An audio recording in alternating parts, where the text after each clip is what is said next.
నా పేరు చైతన్య. నేను సత్తనపల్లి రఘురామ్ నగర్లో నేను ఉంటున్నాను. పోయినసారి గవర్నమెంట్లో అమౌంట్ అడగటం వల్ల మేము డబ్బులు ఇవ్వలేకపోయాం. దానివల్ల మనం ఇక్కడ డిఎన్ఆర్ గారిని మేము పదే అడుగుతుంటే మా కారణాల వల్ల కొంచెం మాకు ఇబ్బందులుగా ఉన్నాయి. దాని కారణాల వల్ల మేము అడుగుతుంటే సార్ మమ్మల్ని దయవుంచి మా పేద ఈ ప్రభుత్వంలో మాకు ఫ్రీగా ఉద్యోగం అనేది ఇవ్వడం జరిగింది. నేను SS2లో చేస్తున్నాను, సత్తనపల్లి టౌన్. నా పేరు ఉదయ్ కిరణ్. సత్తనపల్లి SS4లో నాకు జాబ్ ఇవ్వడం జరిగింది సార్. నా పేరు భరత్ కుమార్, మాది చల్లగొల్ల. గత 2012లో నాది ఐటీ అయిపోయినది. అప్పటి నుంచి ఖాళీగానే ఉన్నాను. ఈ ప్రభుత్వం రావడం వలన అర్జీ పెట్టుకుంటే దరూర్ నాగేశ్వర గారు దయవుంచి ఉద్యోగం ఇప్పించారు.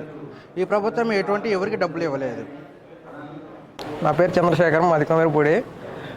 నాది 2022లో ఐటీఐ అయిపోయింది.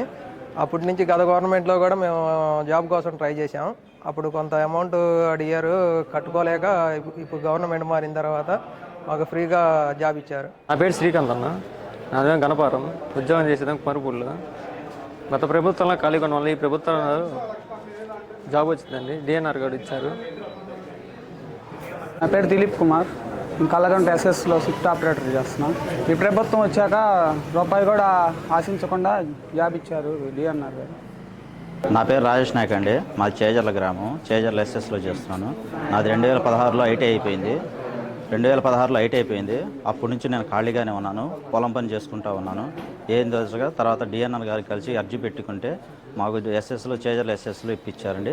మా దగ్గర ఒక రూపాయి కూడా ఆశించలేదు, మా దగ్గర రూపాయి కూడా అడగలేదండి. డిఎన్ఆర్ గారైనా ఎమ్మెల్యే గారైనా ఎవరు మా దగ్గర రూపాయి అడగకుండా మమ్మల్ని చూసి, నిరుపేదలను చూసి మాకు ఏం గట్టిగా మాకు జాబ్ ఇప్పించారు.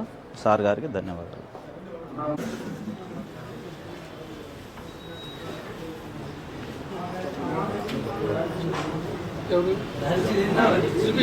నా పేరు గుజ్జర్లపూడి శ్యాంబాబు. కొండమూడు ఊరిలో నివాసం ఉంటాము. నగరకల్లి SS లో షిఫ్ట్ ఆపరేటర్గా పనిచేస్తున్నాను. గత ప్రభుత్వంలోనే 2021లో షిఫ్ట్ ఆపరేటర్గా నాకు ఉద్యోగం ఇచ్చారు. కానీ టీడీపీ ప్రభుత్వం వచ్చిన తర్వాత కూడా నన్ను కంటిన్యూ చేసుకోమన్నారు. కాగా నా దగ్గర డబ్బులు ఏమి తీసుకోలేదు, ఎవరు కూడా డబ్బులు ఏమి తీసుకోలేదు. నా డ్యూటీ నన్ను చేసుకోమన్నారు.